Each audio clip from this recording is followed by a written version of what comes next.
Bonjour à tous, aujourd'hui on se retrouve pour une nouvelle vidéo, les bons plans de la semaine 22. Je vous propose qu'on commence tout de suite après l'intro, c'est parti.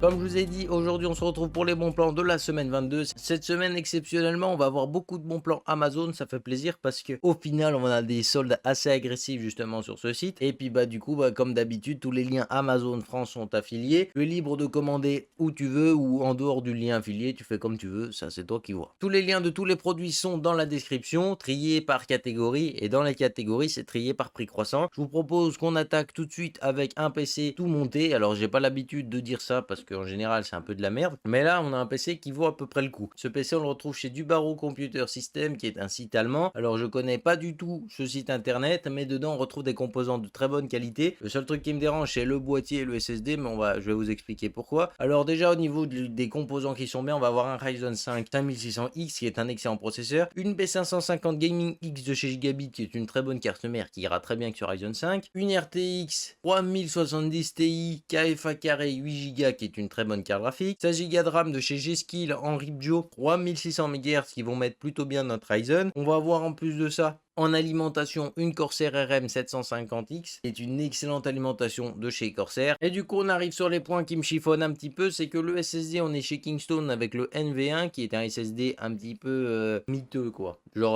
on va dire, il est un peu éclaté, ce SSD, parce que Kingston mélange les contrôleurs, donc autant vous avez un bon contrôleur avec des débits pas mal, autant vous avez un contrôleur de merde avec des débits de merde.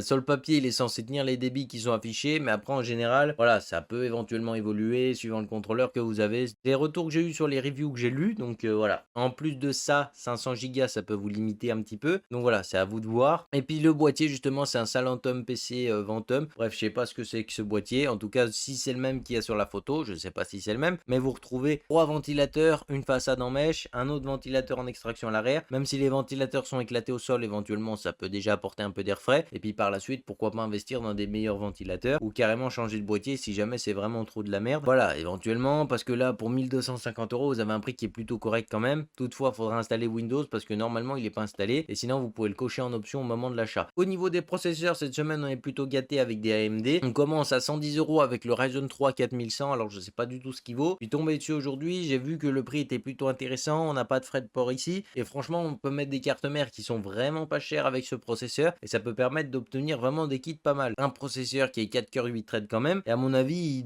sans trop forcer, il devrait dépasser un petit peu les i3 10100 et 10105. Donc voilà, on va dire qu'à ce prix-là, c'est plutôt correct. Sinon, pour continuer les processeurs, on va voir le i5 11400F qui est un excellent 6 cœurs 12 threads qui fait une baisse de prix d'environ 10 €. On va avoir un petit peu plus cher le Ryzen 5 5600G qui est un excellent processeur avec la très puissante puce graphique de chez AMD qui fait vraiment bien le travail pour seulement 180 €. Donc à ce prix-là, il est vraiment très intéressant. On va voir son grand frère ici sans puce graphique avec le Ryzen 7 5800X qui est super performant. 8 cœurs 16 threads, encore une fois avec une carte mère pas chère, on peut vraiment voir un truc assez sale. Et encore une fois, le grand frère encore au-dessus avec le Ryzen 9 5900X continue sa baisse de prix à 382 €. Et voilà, on va dire que s'il continue sur cette lancée, on devrait rapidement le trouver à 350 €. Je pense qu'à 350 €, ça va être vraiment un monstre. Genre, même Intel, ils vont pas faire mieux.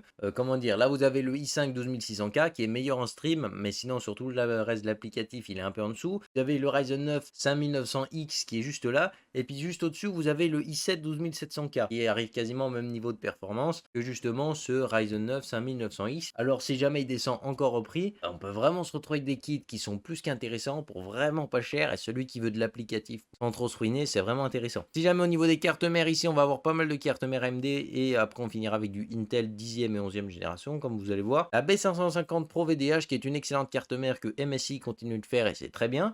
On la retrouve ici à environ 100 € parce qu'il y a des frais de port. Voilà, ça la fait à 98 € à peu près. Mais franchement, je trouve que c'est une excellente carte mère qui fait très bien le boulot. Et voilà, on va dire qu'on a des VRM plutôt costauds. Ça tiendra par exemple le Ryzen 5 5600G plutôt bien. Donc voilà, on n'a pas trop de soucis à se faire là-dessus, c'est plutôt pas mal. Là, après, on enchaîne sur une carte mère à 113 € avec la B550M Bazooka de chez MSI encore une fois. Des VRM plus costauds. Donc là, pourquoi pas éventuellement avec le Ryzen 7 5800X, ça peut passer pour des configs plutôt compacts. Et puis du coup, comme je vous disais, là, c'est le moment moment d'acheter des Z590 parce que c'est pour la 10e et 11e génération d'Intel. Alors de 1, c'est des processeurs qui commencent à baisser en prix de manière assez significative. Donc de temps en temps, vous pouvez trouver des bons coups assez sympas. Les cartes mères, elles ont des baisses de prix très agressives en ce moment puisqu'elles vont bientôt sortir du marché. Et une fois qu'elles sortiront du marché, on va retrouver des prix qui sont vraiment aberrants. Donc comme d'habitude, là, c'est vraiment la période où si vous voulez ou une carte mère de rechange éventuellement parce que vous tenez à votre PC, si jamais la carte mère claque, pourquoi pas en avoir une sous le coude, ou bien carrément changer la carte mère que vous avez déjà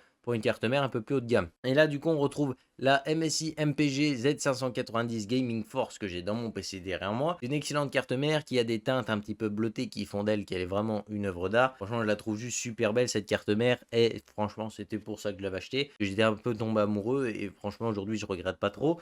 Il n'y a que 2 points qui me font regretter cette carte mère que je vous partage tout de suite. Mais normalement, je vous les donne également dans la vidéo. Enfin, il y en a un des deux, je crois, je le dis pas. Mais la carte son est pas terrible. Donc, quand on teste vraiment des enceintes d'excellente qualité, vous entendez ce petit bruit de grésillement dès qu'il n'y a plus de son. C'est comme ça. Qu'est-ce que vous voulez que je vous dise? On n'a pas trop le choix. Pourtant, sur le papier, elle est plutôt bonne. Mais ça vaut pas une Asus. Hein, je vous le dis direct. Et puis, le deuxième point négatif, c'est les logiciels de chez MSI qui sont juste éclatés au sol. Pour ceux qui veulent une carte mère encore plus haut de gamme, la Z590 Aorus Master qui est là, un monstre, voilà, tout simplement. L'année dernière, elle a été à environ 500 € à peu près. Donc voilà, c'est une carte mère qui est vraiment colossale. On a vraiment des options ultra haut de gamme, une carte son très bonne, des VRM super costauds. Mais encore une fois, le gros défaut de chez Gigabit, les logiciels de chez Gigabit sont pas fameux. Puis les BIOS, des fois, ils ont des petits pépins. Mais sinon, honnêtement, ça reste une excellente carte mère, surtout pour 240 €. Il n'y a vraiment rien à dire. Au niveau des kits de RAM, là, vous avez un excellent kit de RAM qui est pas trop cher. On va avoir de la G-Skill Ripjo 16 Go 3200 MHz K16. Au niveau des refroidissements, cette semaine, vous avez le Arctic Freezer A35 qui fait une baisse de prix à 38,99 €. Donc, c'est plutôt intéressant ici. Et puis, si jamais vous avez la version Intel qui est 1 € plus chère, dans les deux cas, ça vous fait environ 6 ou 7 € de réduction et c'est plutôt intéressant. Si jamais vous voulez un water cooling de très bonne facture, chez Grosbuild, vous avez le Fantech Glacier One 240 MP qui est un excellent water cooling 240 mm, 81 € ici. Alors honnêtement, c'est un monstre à ce prix-là. Vous avez une pompe qui est magnifique avec l'effet miroir infini. C'est des ventilateurs dédiés à la pression statique, donc normalement ils sont plutôt bons. Le seul petit défaut qu'ils ont, c'est que normalement à haut régime, ils sont légèrement bruyants. Ça reste assez correct, mais ils sont légèrement bruyants. Et voilà, donc pourquoi pas les remplacer? Parce qu'étant donné que vous payez le water cooling que 81 €, vous pouvez encore avoir des sous à les dépenser justement pour aller améliorer les ventilateurs et avoir un water cooling encore meilleur. Au niveau des cartes graphiques, on va avoir 2-3 cartes graphiques assez sympathiques. La Saphir Pulse RX 6600 qui est à 360 € sur Amazon Allemagne.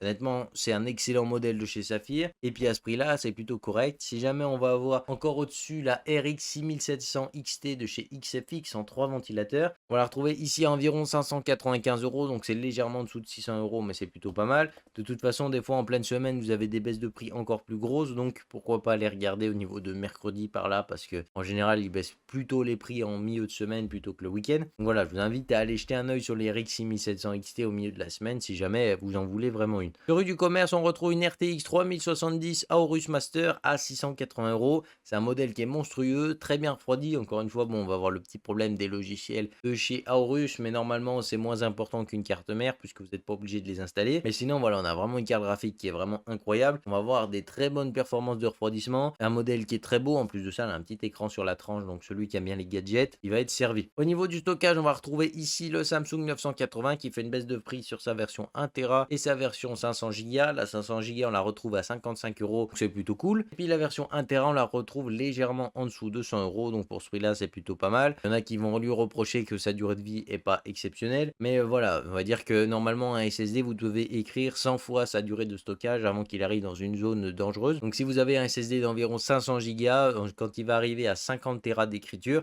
il va commencer à avoir un petit peu chaud, quoi. On va sentir ça à la fin de sa durée de vie, quoi. Mais 50 Tera de données, c'est vraiment énorme déjà, par exemple. Voilà, donc même si Samsung c'est un peu en dessous, ça va être peut-être autour de 45 Tera ou un truc comme ça, il me semble. Ça reste plutôt correct, quoi. Je veux dire, vous avez déjà une longue vie devant lui. Mais voilà, donc si jamais quand vous voyez que vous commencez à arriver, pourquoi pas à 30-35 Tera de données écrites, ça se voit sur de nombreux logiciels, pourquoi pas éventuellement le changer. Vous voyez, mais ça peut vous éviter éventuellement certains risques. Sinon, en alimentation, cette semaine, on a vraiment des trucs assez monstrueux. On va avoir la EVGA Supernova 550 G3 qui est d'une excellente alimentation. 80 plus Gold, full modulaire, tous les logiciels de chez EVGA vous seront disponibles avec ce type d'alimentation. Et pour 50 balles, 50 euros, cette alimentation, c'est une dinguerie. Moi, je vous invite à sauter dessus sans plus attendre parce que c'est vraiment ouf. Si jamais chez Seasonic, vous avez la G12 GC 650 watts à 66 euros. Donc, elle n'est pas modulaire et en plus de ça, on a meilleur. On a meilleur, mais je vous l'ai gardé juste après. C'est la Seasonic Focus GX 650 à 65,24 € en full modulaire. Garantie 10 ans, oui, vous rêvez pas, on est quand même sur une alim haut de gamme qui normalement tourne autour de 100 euros et là, vous la retrouvez à 65 euros, donc c'est vraiment une dinguerie. J'invite honnêtement à sauter dessus sans plus attendre parce que vraiment, des alims comme ça à ce prix-là, on en voit très rarement. Alors, si vous cherchez une alim 650 watts, c'est vraiment le moment de foncer. Sinon, pour ceux qui auraient éventuellement la poisse et qui ne trouveraient plus de Seasonic 650 watts, vous pouvez éventuellement partir sur cette MSI MPG qui fait une très légère baisse de prix, voilà, environ 10 euros.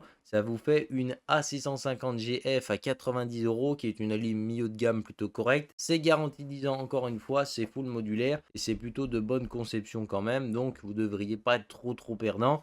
Même si la Seasonic reste bien meilleure. Sur Lenovo, on retrouve deux PC portables. Il faudra rentrer le code MEGADEAL, il me semble. Et ça vous permet justement de gratter encore des sous.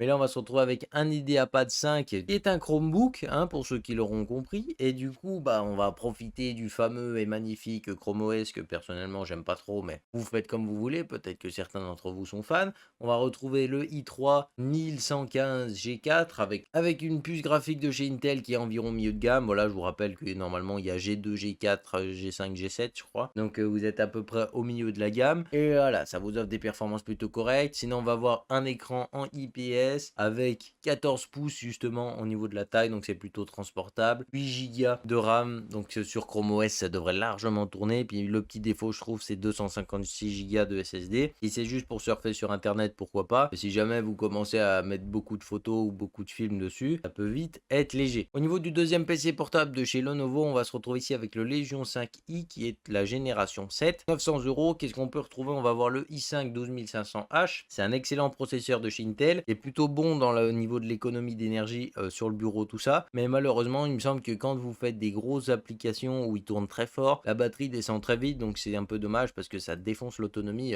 du PC assez rapidement. Maintenant, on va avoir... Maintenant, dans le reste du PC, on a quand même un truc plutôt sympa puisqu'on va se retrouver par exemple avec un écran 15,6 pouces IPS en 165 Hz, 16 Go de RAM en DDR5, donc ça fait très plaisir parce que 16 Go de RAM, c'est plutôt rare en général. Mais là, au moins, vu que c'était de la DDR5, il fallait mieux qu'ils les mettent direct, sinon ça allait vite vous coûter très cher. Le SSD, 512 Go de SSD, alors pourquoi pas l'étendre par la suite, parce que comme c'est un PC un petit peu pour jouer. Et puis on voit justement que la RAM était plutôt chère, puisque au niveau de la carte graphique, on prend une claque quand même, parce qu'on n'est pas sur... D'habitude, à ce niveau de prix-là, on est souvent sur une 3060, et là, on est seulement sur une 3054 Go. Alors c'est une carte graphique qui peut vous permettre de jouer, mais là, personnellement, je trouve que l'écran est overkill pour la carte, quoi. C'est moi qui vous le dis, il y a beaucoup de jeux où, à mon avis, vous tournerez pas à 165 FPS. Si jamais vous cherchez un PC portable qui est un peu plus costaud pour aller jouer, et ben vous avez justement le HP Victus comme d'habitude. Cette fois-ci, il est plus chez Cdiscount, il est chez Amazon. On se retrouve ici avec un écran IPS de très bonne facture. Il me semble que c'est un 165 Hz. Voilà, Amazon, ils s'écrivent plus. Il me semble que c'est ça. Donc au niveau du i5, on est sur le 11400H qui est plutôt un bon processeur pour aller jouer. La RAM, on a 8 Go de RAM, donc c'est extensible à 16 assez facilement. Donc je vous invite fortement à le faire. Le SSD, c'est 512 Go de SSD, c'est extensible avec un deuxième SSD. Donc je vous invite également à le faire. On a une RTX 3060 ici qui est très performante et honnêtement, pour avoir vu ce PC et je l'ai déjà eu dans les mains, je trouve que c'est un excellent PC, surtout pour ce prix-là. Mais je vous invite quand même fortement à étendre la RAM et rajouter du SSD si vous voulez être un peu plus libre. Sinon, au niveau des périphériques, on a un seul périphérique pour moi qui est très intéressant en ce moment, c'est le Logitech G915 Lightspeed. C'est un clavier qui coûte en général un peu plus de 200 euros et là on le retrouve à 150 euros. Clavier sans fil, qualité Logitech, des switches qui sont sympathiques et franchement c'est un clavier de très bonne facture avec un magnifique plateau en alu brossé qui fait très plaisir. Personnellement, j'aime beaucoup. Et puis sinon, pour finir, on va retrouver une baisse de prix sur les Philips Hue qui cette fois-ci sont en dessous des 100 euros. D'habitude, c'est plus près du 150 et c'est deux ampoules de 75 watts, donc ça éclaire plutôt pas mal et ça va vous permettre de vous mettre dans l'ambiance sans trop vous ruiner. Donc c'est plutôt intéressant. Sur ce, j'espère que cette vidéo vous a plu. Si c'est le cas, n'hésitez pas à mettre le petit pouce RGB parce que ça fait toujours plaisir. À t'abonner si c'est pas encore fait parce que ça fait plaisir également. Et on se retrouve très bientôt pour une prochaine vidéo. Bye les gens.